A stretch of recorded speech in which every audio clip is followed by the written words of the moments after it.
conservative new media viewers and Jeremy Lin fans around the world. What's up? We are here to go over Houston's 105-103 loss tonight to the Washington Wizards in Washington, D.C., USA. With the loss, Houston drops to 31-27 on the year. Washington improves to 17-37. Now, there's a couple games that happened this year where I've said that after the game I wanted to throw my television off of the balcony because I was so frustrated. I was even more frustrated in this game. I wanted to punch a hole through the television after watching this game. This is the most frustrating game that I've personally experienced watching the Rockets this year, and I'll talk about why as we keep going along here. I really did not like the refereeing in this game. I almost never mention the referees, and I don't like it when people complain about the referees too much, but I really didn't like the refereeing in this game. And some of the calls, I wasn't sure about some of the calls. Let's just put it that way. Now, I just want to say something about that. There are people that are fans, and I've seen this talk, kind of conspiracy type of talk, on different sites where basketball fans talk about the game. And in short, the conspiracy theory is that the league wants the Lakers to make the playoffs. And so the teams that are close to the Lakers in the standings, like Houston or Utah, whatever, they're not going to get good refereeing, or the calls are going to go against them. Do I believe that conspiracy? No, not really. But then I see a game like this, and it really is upsetting. And, the whole thing with the Sacramento Kings against the Lakers in the playoffs, I think it was 2002, it was, where that whole thing and the referee scandal, and I think the old referee, Tim Donaghy, and he talked about that series. So, it's fans are always going to talk about that stuff, whether it's legitimate or not. And as I said, I do not like to complain about the referees, but I really didn't like some of the calls in this game. And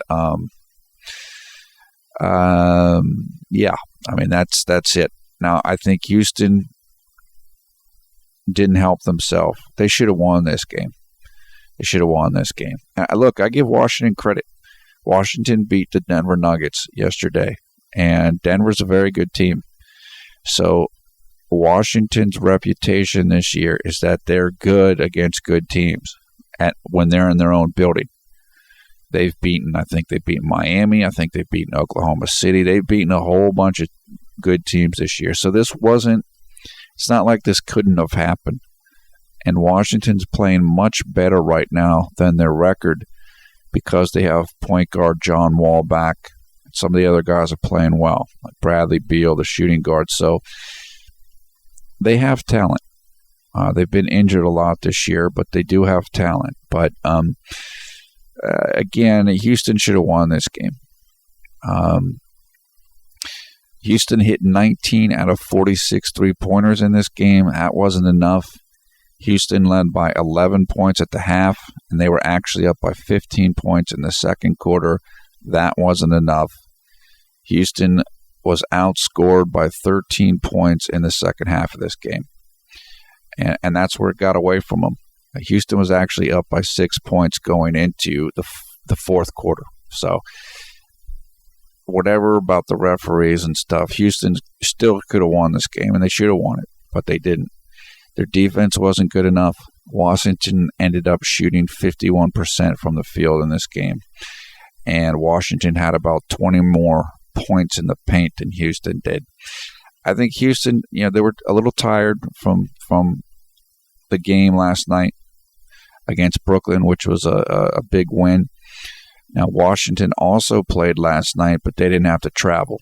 Both games were in Washington, D.C., whereas Houston had to travel. They had to fly out of Brooklyn and get down to D.C., and get to the hotel and all that stuff. So it's a little tougher for them with the back-to-back. But I said they were still in position to win, and they just didn't win. As I mentioned last night in the Brooklyn game number 57 video, I believe, if Houston lost this game, then it takes away the Brooklyn win, and that's unfortunately just what happened. So that's too bad, especially because the Lakers are playing well, and Houston needs to continue to fight for the 8th playoff spot, or if they can get higher, good, but they need to fight for a playoff spot, and this loss hurts that. Greg Smith, the backup center, he suffered a knee contusion in this game, I believe in the second half. It looked bad.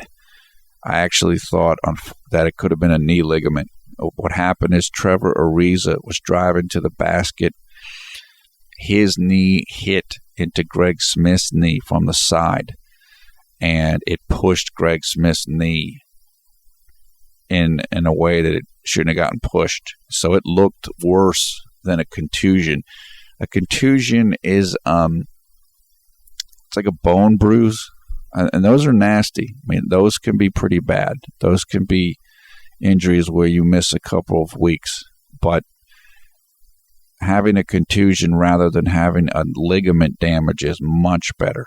So hopefully it's only a contusion, and that's it. Because as I've said before, I really like Houston's team right now in terms of their depth and the roster. But that's based upon everybody being healthy. So that they need Greg Smith because he's really the only legitimate backup center that they have on the roster. So hopefully Greg will be okay. We'll find out more about that, I'm sure, in the days to come. Now, the new guys that came over from the Sacramento Kings in the trade, I think the trade finally is done. There was some hold-up a little bit with like Patrick Patterson's foot. There was some concern about that. I think it's actually concluded now, the deal. But Kevin McHale said earlier today that the new guys were not going to play until they got to practice this upcoming week. Houston's next game is not until next Wednesday here in the United States. So today is Saturday in the United States, so that's 4 days away.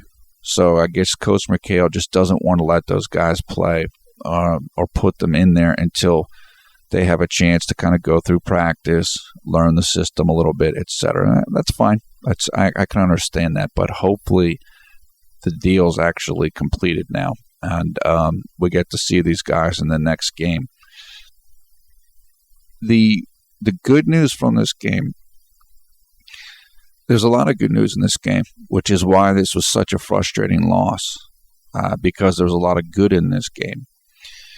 The team looks really deep. They look really good. And I'll talk more about that in the quarter by quarter. The bench played well. The bench was huge in this game for Houston, just as they were in last night's game against Brooklyn. Now, Washington's bench was a little bit better than Houston's in this game, and that was kind of the difference. Trevor Ariza, the former Rocket, played very well. He had 18 points. But Patrick Beverley played great. 15 points, 4 rebounds, 3 assists. His efficiency number was 17. He was a lot better than Jeremy tonight, and that's okay. You know, earlier in the year when Tony Douglas would play well, everybody would talk about, is Tony Douglas going to be the starter? No. Patrick Beverley's not going to be the starter over Jeremy.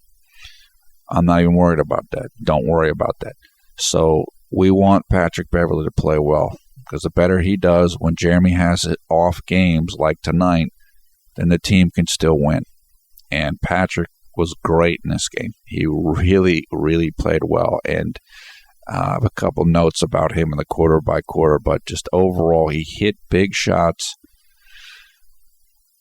He was very active on defense, and I really like him. I really like him, and I've said that before. Demo also played well. I've been talking a lot about Demo, Donatas Motiejunas, in the last few videos. He had another great game. 11 points, 6 rebounds, 2 assists, 23 minutes. His efficiency number was 16. Played great. Overall, the bench for Houston had 30 points, 12 rebounds, and 5 assists. And remember, this is without the new guys from the trade. So, and those guys are mostly bench guys. Thomas Robinson might end up being the eventual starter, but he's not going to start right away, probably. He'll probably be coming off the bench. So the bench is going to be even better.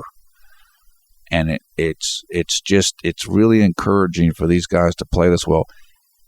And to play this well on the road is a really impressive for young guys. As I mentioned last night, the conventional wisdom is that young bench players don't play well on the road. And Houston is they're overcoming that. And when you look at the team, when you look at the depth of the team, when you look at each position, now there is legitimate depth, good depth at every single position. You got Jeremy and Patrick Beverley. You have James Harden and Carlos Delfino. You have Chandler Parsons and James Anderson and Francisco Garcia. And James Anderson has been playing well. James Anderson is hitting shots. He's a shooter, and he's hitting shots. He's been doing a good job. You have Thomas Robinson, Demo, and Terrence Jones at power forward. And Terrence Jones can also play some small forward, too. So he's at both of those spots. And you have Omer and Greg Smith. There's no holes in the roster now. And that's really important, particularly for a young team and a team that plays fast tempo like Houston. You need depth, real depth, not guys that can come in and hold the fort. You need guys that can come in and do well. And now Houston has that. The only true hole on the roster right now is who's going to be the starting power forward, because both Demo and Terrence Jones and Thomas Robinson, they're young. Maybe they're not quite ready to start, but I think that by next year, either there'll be another power forward because Houston's made a deal, or else one of those guys will be ready to start. They'll have a full training camp, a summer to work on their game more, and they'll be ready to start next year. So we're only talking here about, we only have to get through 25 games or so. Now, we need those guys to play well so that Houston makes the playoffs. But this is a relatively short period of time that Houston's going to have to make do with a kind of patchwork starting power forward. But, a lot of that's already been the case. That's been the knock on Houston, is that the power forwards are too small. They're not really good enough. So it's not really anything new. And I like the talent at power forward. Both Thomas Robinson and Demo can play, and so can Terrence Jones, who's got a tremendous amount of athletic ability. So this roster is good. It's deep. It's talented. It's young. And as I said, that's one of the reasons why I was so mad in this game, because they played so well the bench. I was like, yeah, this is great. But unfortunately, they lost. They lost a close game that they didn't need to lose, and that hurts them a lot in the playoffs. So that's why it was so frustrating. Okay, let's talk about Jeremy. Jeremy had a tough game, and there's going to be discussion that he's the reason why Houston lost. He might be. He might be, because Patrick Beverley was playing better than him.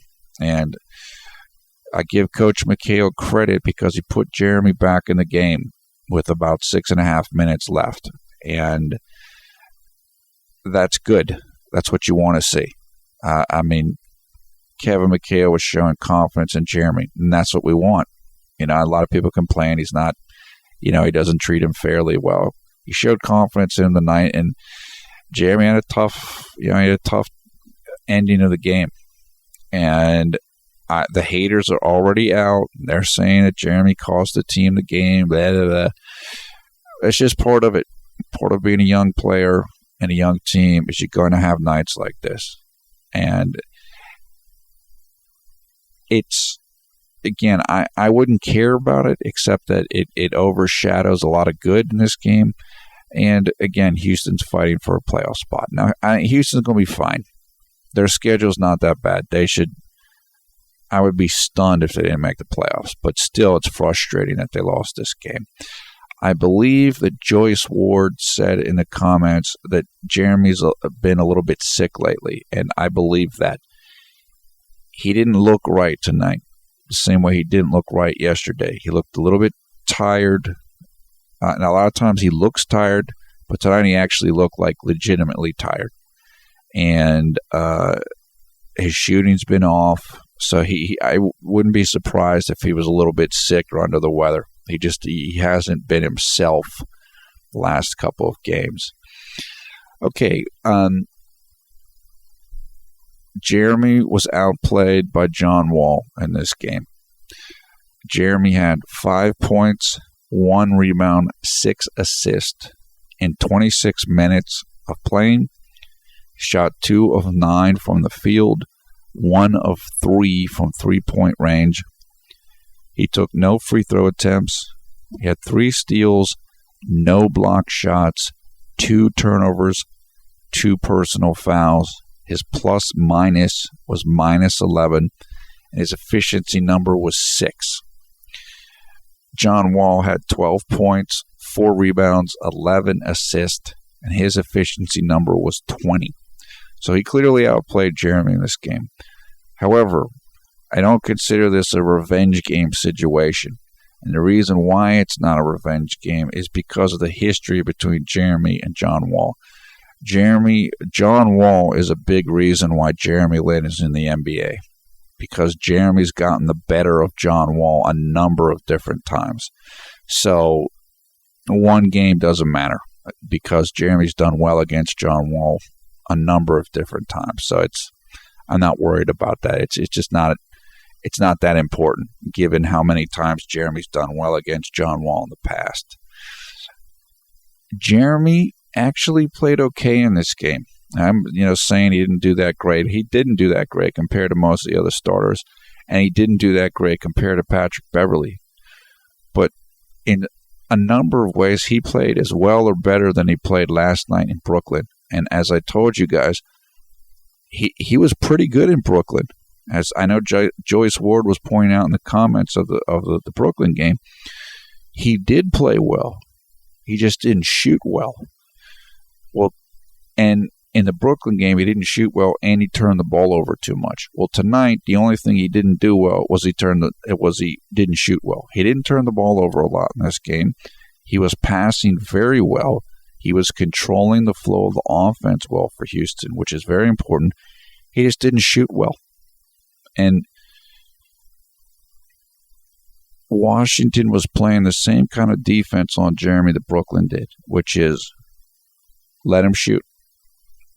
And he didn't do well with it, again, like he didn't do well with it in Brooklyn. And as we saw earlier in this year, if that works for teams, then that's what they're going to do. They're going to just leave him wide open and wait until he starts hitting shots. And we've already seen Jeremy get beyond this year because that's what the teams were doing to him earlier, and he beat it. He'll get past this. As I said, he's a little slumped, maybe he's a little bit ill. He'll get past it. It's like I said, it was tough to come in this situation because the team was so close to winning.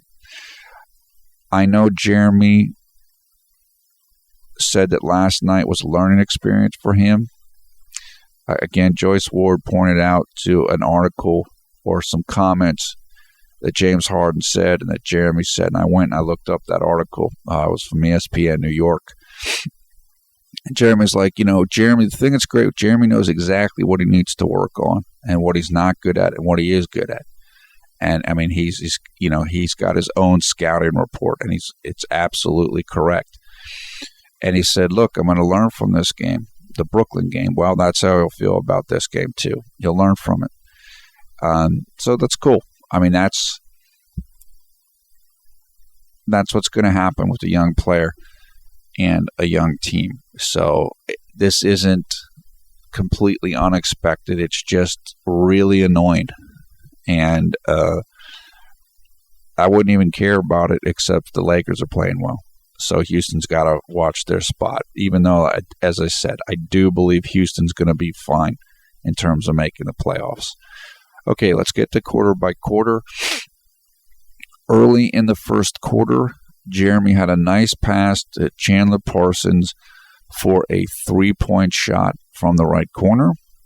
Also early in the first quarter, Jeremy had another pass to Chandler for another three-point shot. Middle of the first quarter, once again, Jeremy,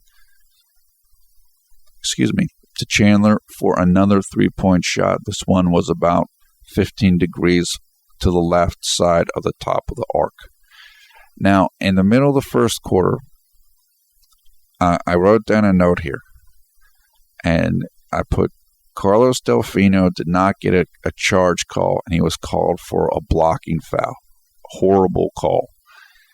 This is when I started being a little bit concerned about the refs in this game, and this was early in the game. It was just, to me, it was such a bad call.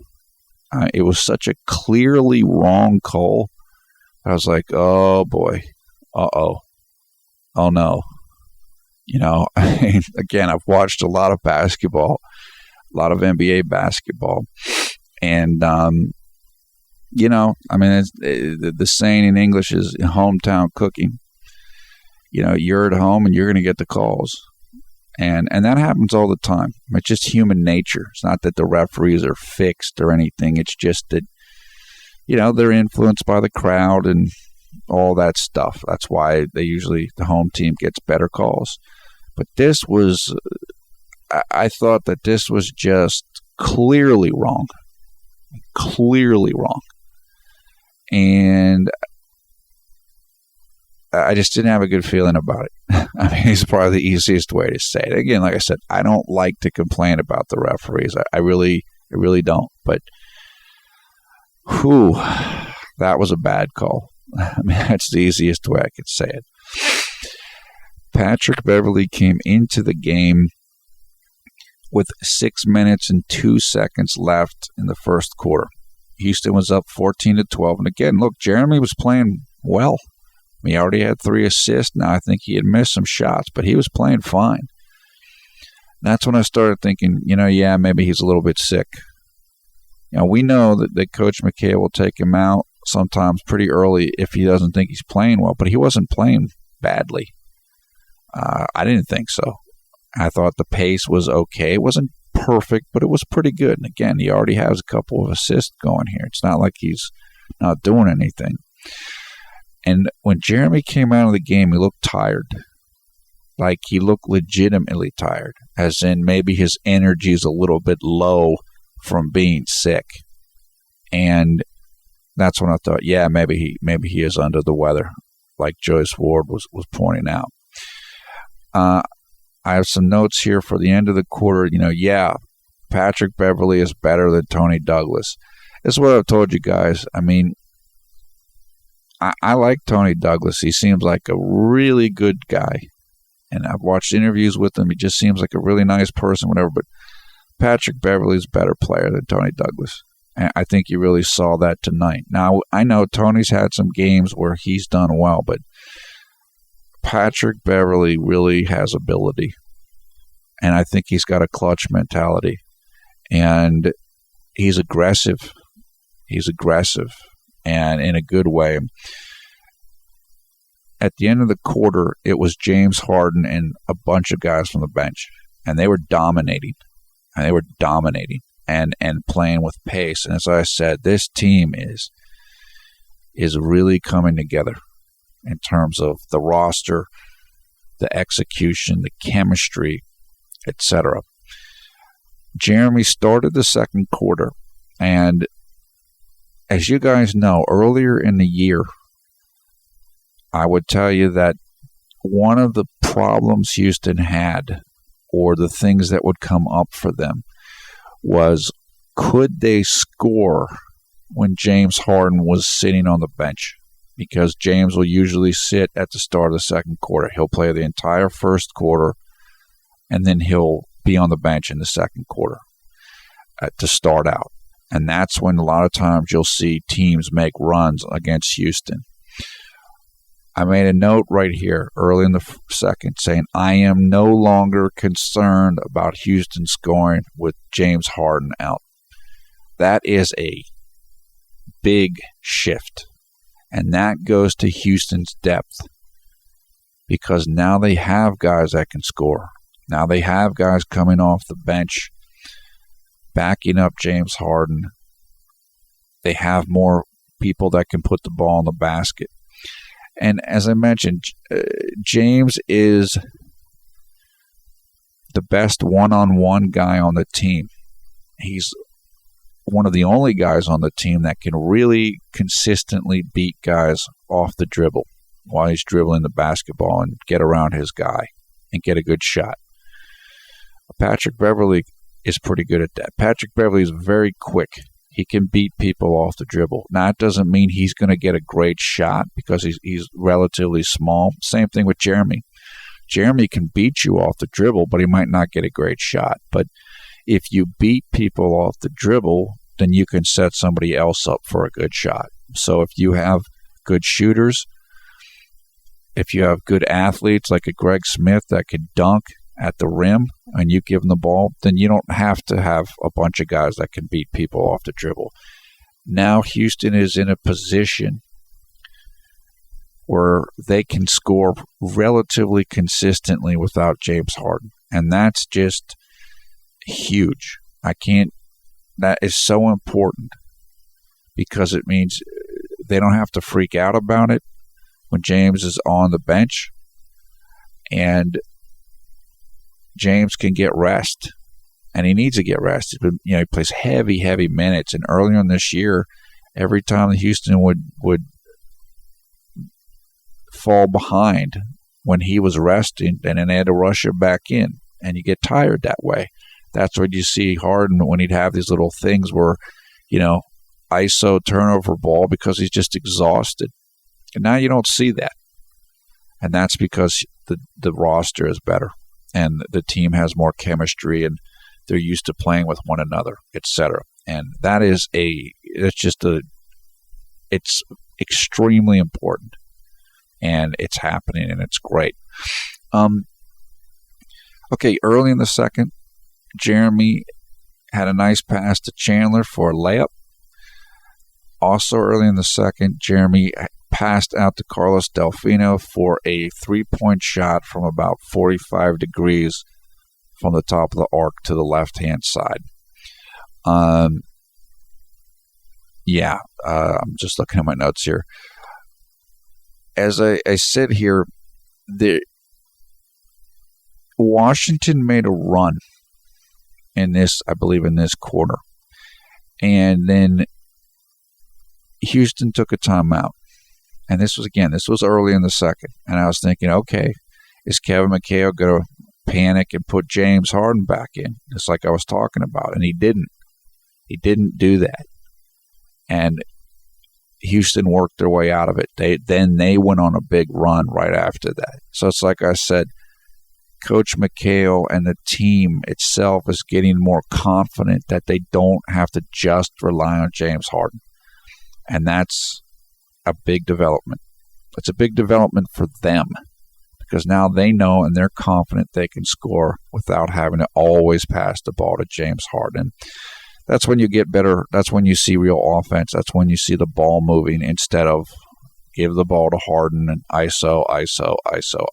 So it's really good to see, and got to see that in the second quarter. I made a note here as well that Jeremy is not trying to score a lot anymore. He's trying to be a pure point guard, as we talked about yesterday. And that's what he did. That's what he was doing in this game. Yeah, he took shots and he was open and he missed a lot of shots, but he's more focused now on running the offense, making sure the offense is flowing, making sure the offense has pace, is getting up and down the floor quickly, and distributing the ball, looking for passes, looking for guys. And it's great. It's just great to see. As I mentioned recently, Coach Woodson at New York, one of his criticisms of Jeremy was that he didn't think Jeremy distributed the ball enough and that he was trying to score too much. Well, Jeremy's showing that he can definitely distribute the ball. He can still score, but he has the instincts and the ability to be more of a pure passing point guard. I also made a note here. I told you guys that they're playing Carlos Delfino at the power forward.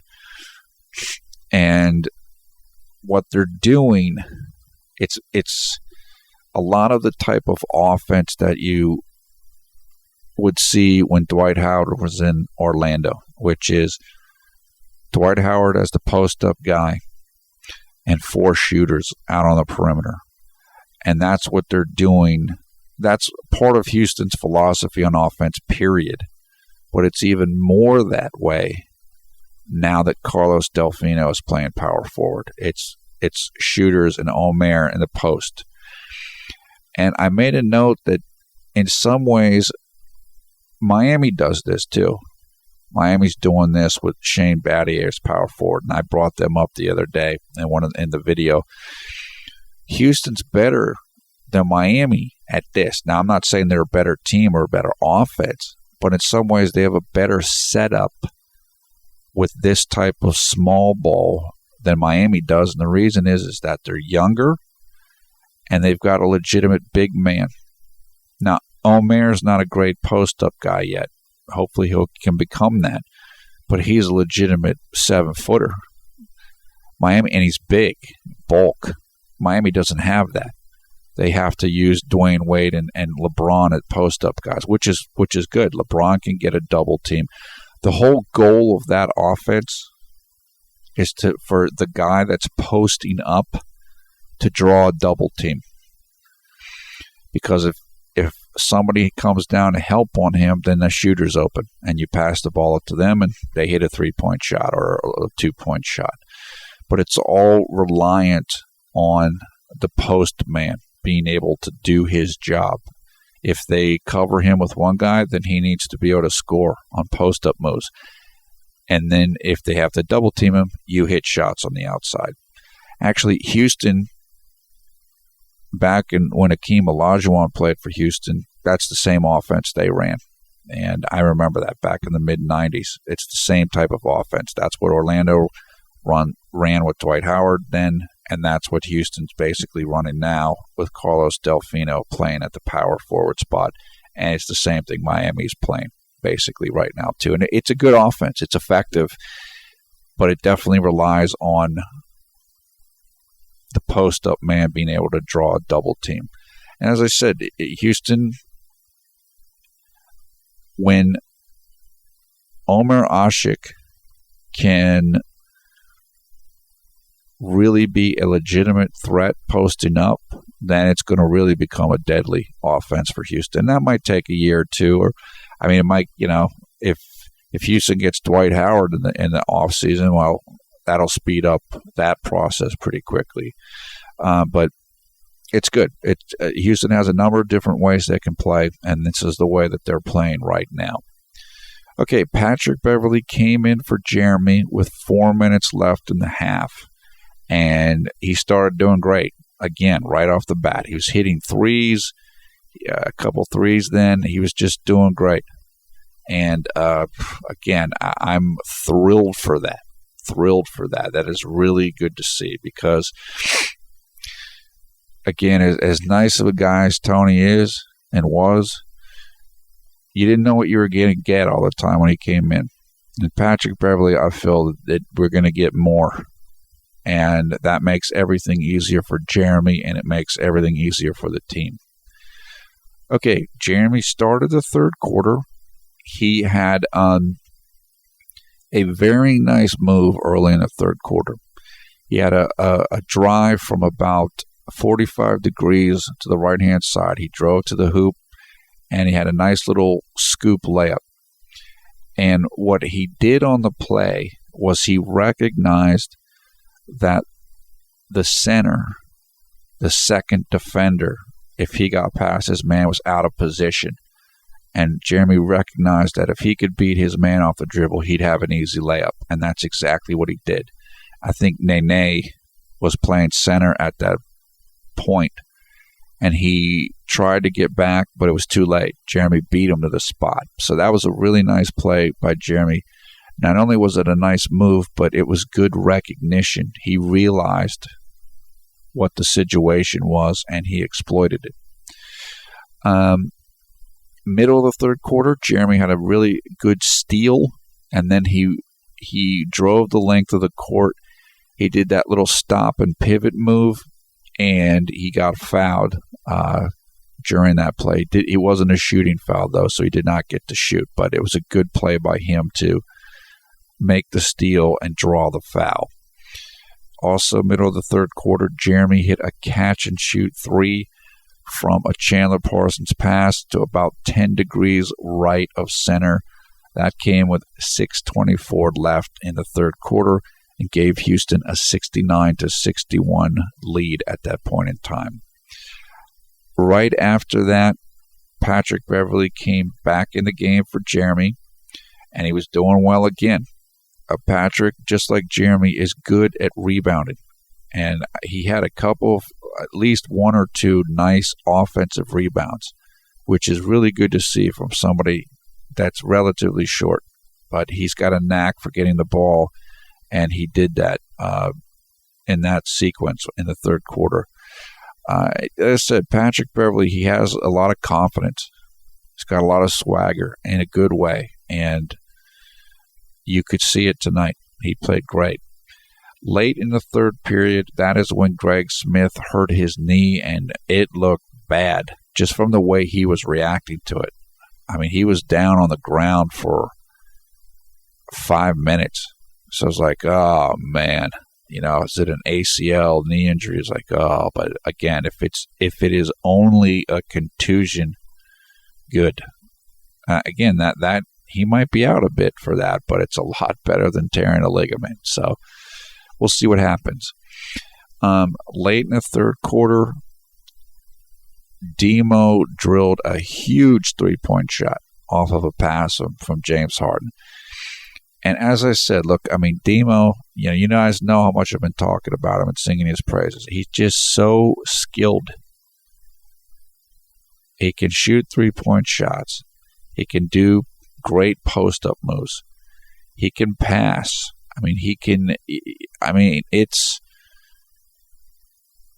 It's just amazing how much ability he has. And his time is coming soon. You could see it. His time is coming soon. And as I mentioned recently, that's the reason why they traded Marcus Morris, because they need more time for Demo. Again, he played 23 minutes tonight. He played well, real well. Okay, fourth quarter. Jeremy started the fourth quarter on the bench, and that was because Patrick Beverley and that group was playing really well, which is, I believe, it's what happened last night in Brooklyn as well. The bench guys are playing great, so keep them in there. I have no problem with that. That's smart. Early in the fourth, Demo had a great pass to Omer Ashik. Now, Omer didn't finish the play, but again, you just see more ability from Demo. He can pass, he can shoot threes, he can post up. He's 7 foot. Great. Again, he's going to be a great player. And then, middle of the fourth quarter, Demo hit another three-point shot from James Harden. I mean, James Harden knows Demo can shoot because he was looking for him. And that put Houston up 94-88 with 6.5 minutes left. At that period of time, Jeremy came back into the game. So when Jeremy came back into the game, Houston was up by 6 points. And unfortunately, the lead started shrinking down. And again, I'm not putting this all on Jeremy. I'm just saying that's the sequence of events. That's what happened. At that point in time, Houston looked sloppy to end the game. They're probably tired. And, if Jeremy's sick, well, a couple guys on the team might be sick. I have no idea. Jeremy did have a really nice play late in the fourth. He stole the ball.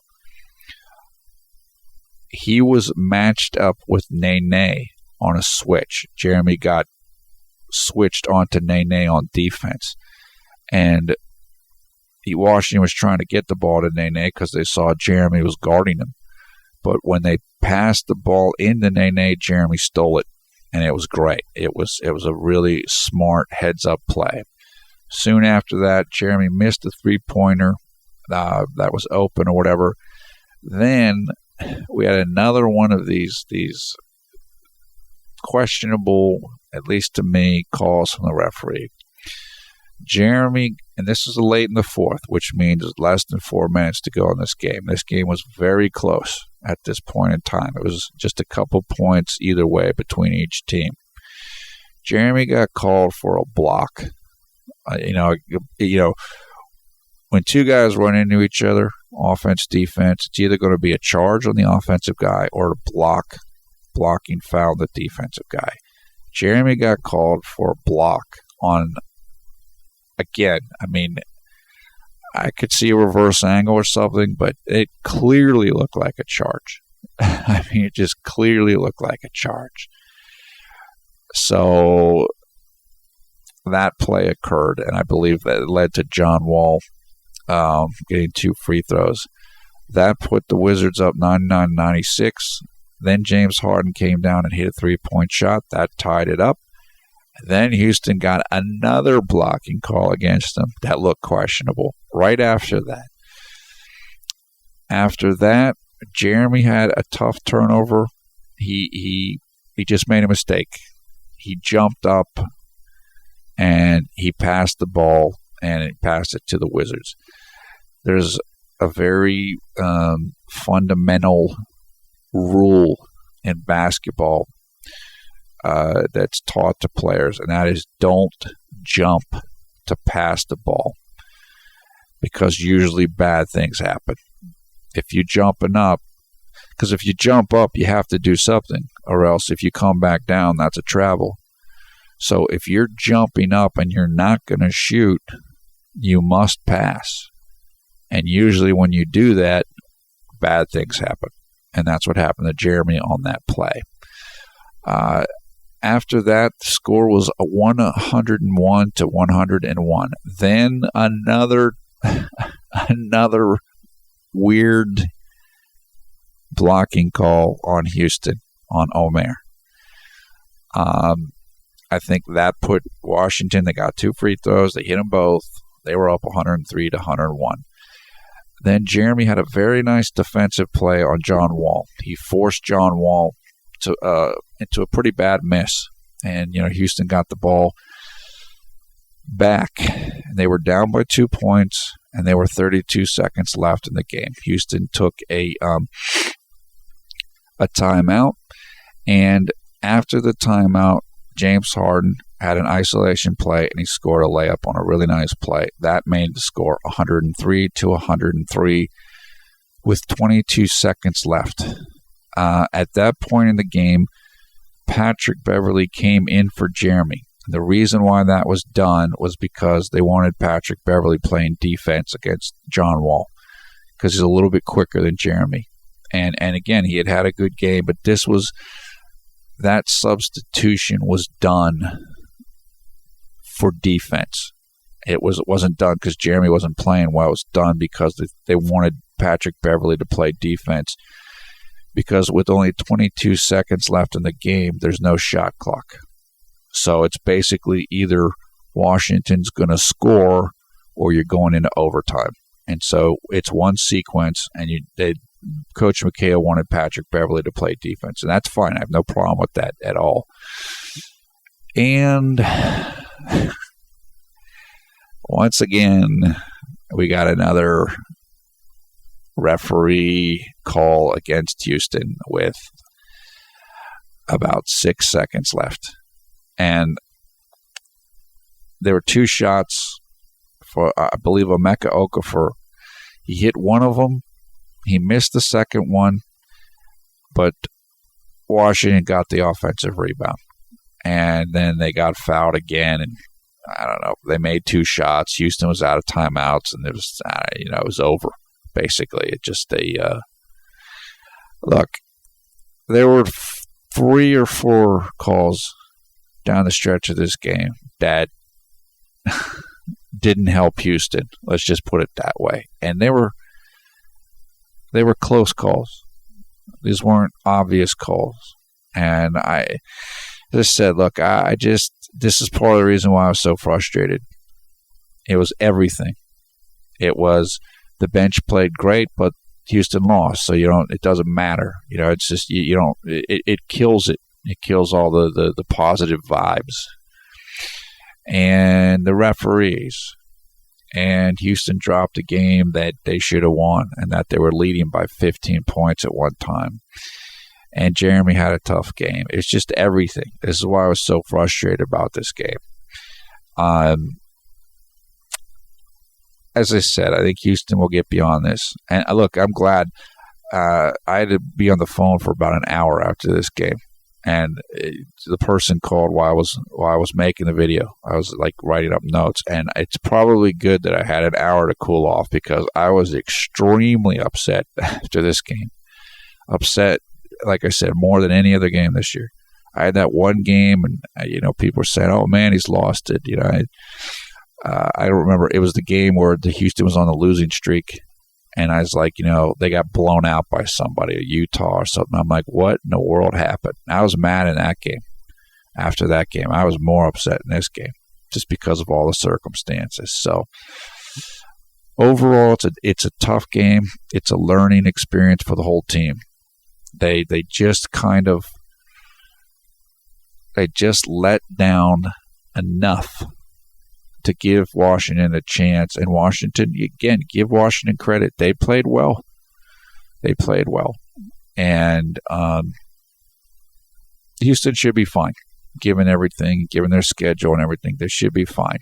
But it's too bad they lost this game.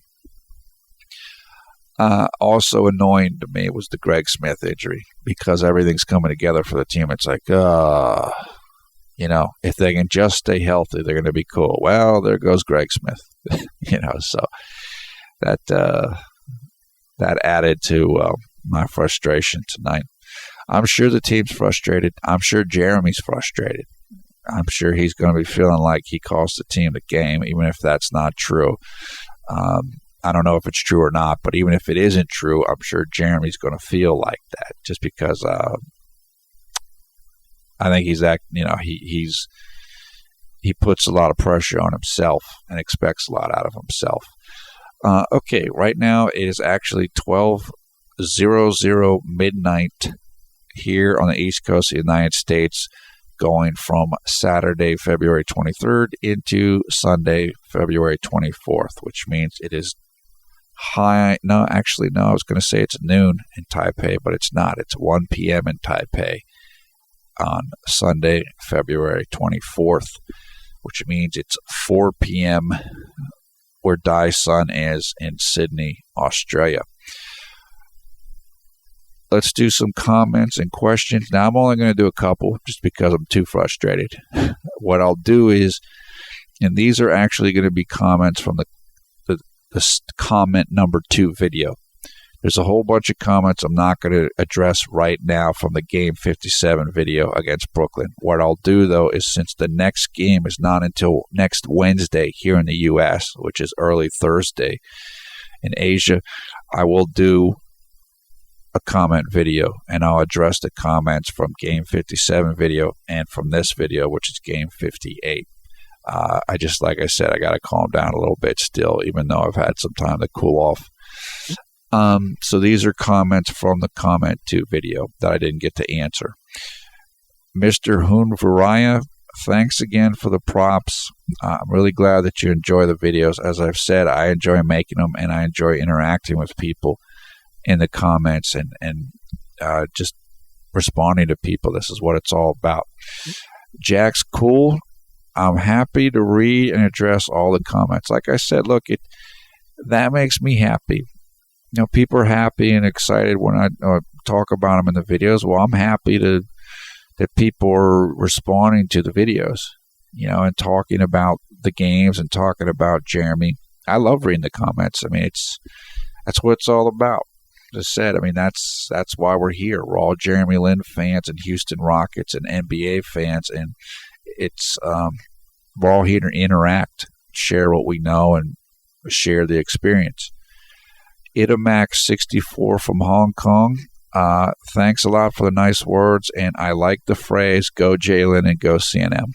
That's pretty sweet. So that was cool. W Stuffy 2009. You're right. As Lin does better, I'm sure our videos will get more views. But again, they already get a lot of views because Jeremy's huge. Jeremy's global. He's everywhere, and a lot of people like him. And it's great. As I said, I mean, it's amazing what's happened for him in the last year. I mean, tonight at the Verizon Center where Washington plays, it was Asian Heritage Night. Why? Because Jeremy Lin's coming to town. That's why, right? I mean, Jeremy is affecting everything in the NBA. I'm sure he's affecting basketball all over Asia and everywhere. I mean, as people have pointed out before, everybody likes Jeremy. People of all backgrounds. Not everybody. I mean, we know there's many haters, but people of all backgrounds like Jeremy. Now, I think Jeremy has a special symbolic role because he is of Asian descent. Just like Yao.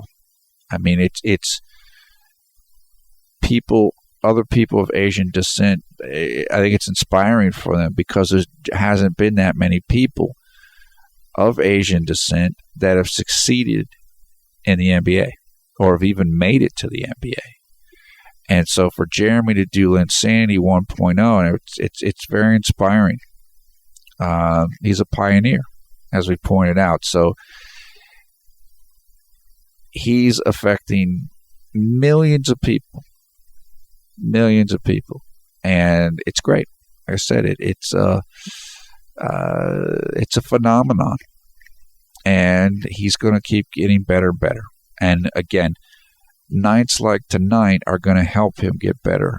As I've said before, when things go well for you, you don't get better because you don't have to get better.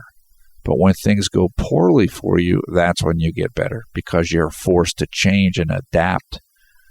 And that's what's going to happen for Jeremy. So, he'll learn from this, and that's good. Finally, W. Stuffy, you said Dwight Howard is a weak-minded individual. I can't really disagree with that. I mean, Dwight, we've seen that with him. I think Dwight is somebody that wants everybody to like him. And, he's kind of up and down. I mean, that's what we saw with the whole Dwight mare last year.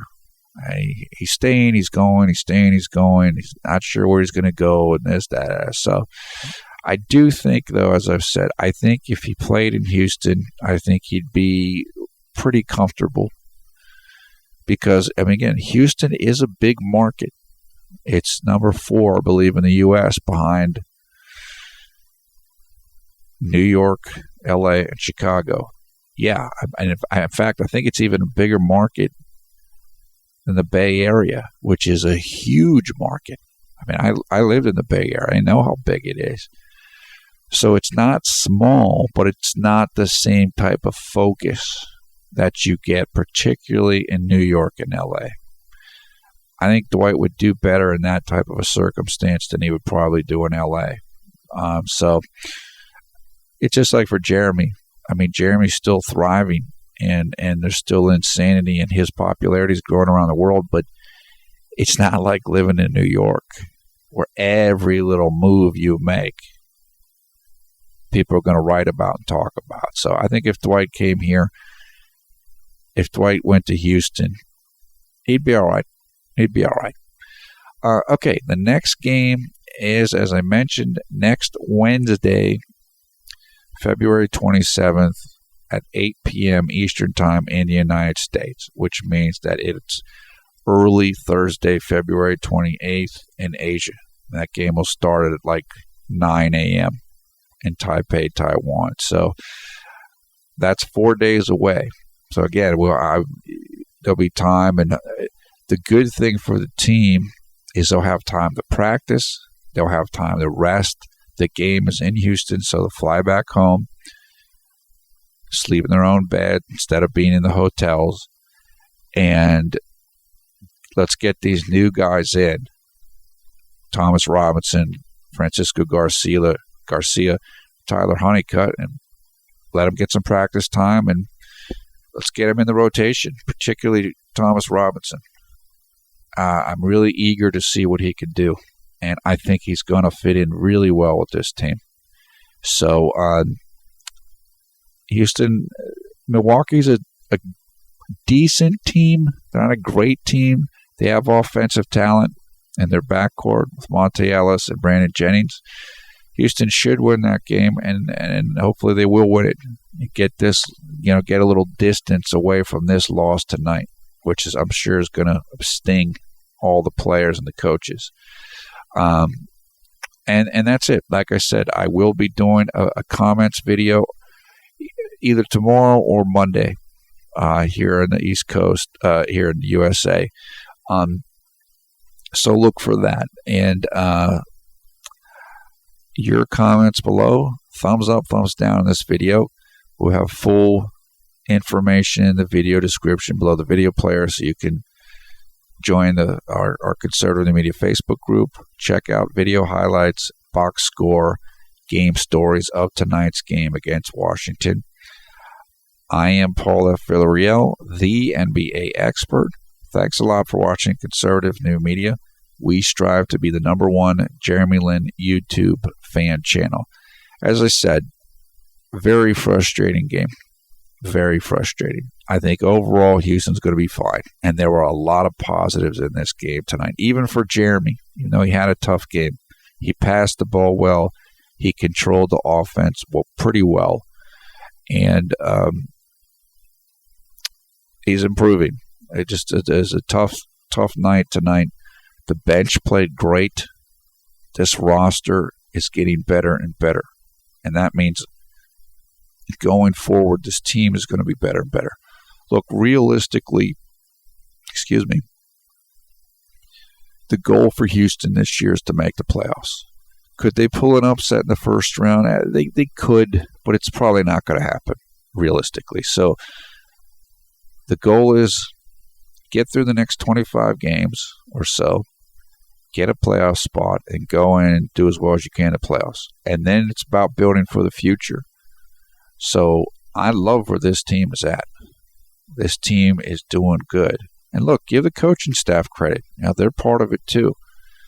I mean, Mikhail gets all kinds of criticism and stuff, and some of it's justified, but they're part of the reason Houston's doing well. So the future is very, very bright. And I think it's going to get even brighter once we can get Thomas Robinson and the other guys in the rotation. So that's it for now. I hope everybody's doing well, and I hope you're having a great day or night wherever you are around the world when you watch this video. Take care. I'm sure a lot of you are as frustrated as I am with this loss, and we will talk to you again soon. Until then, I hope everything's going good for you.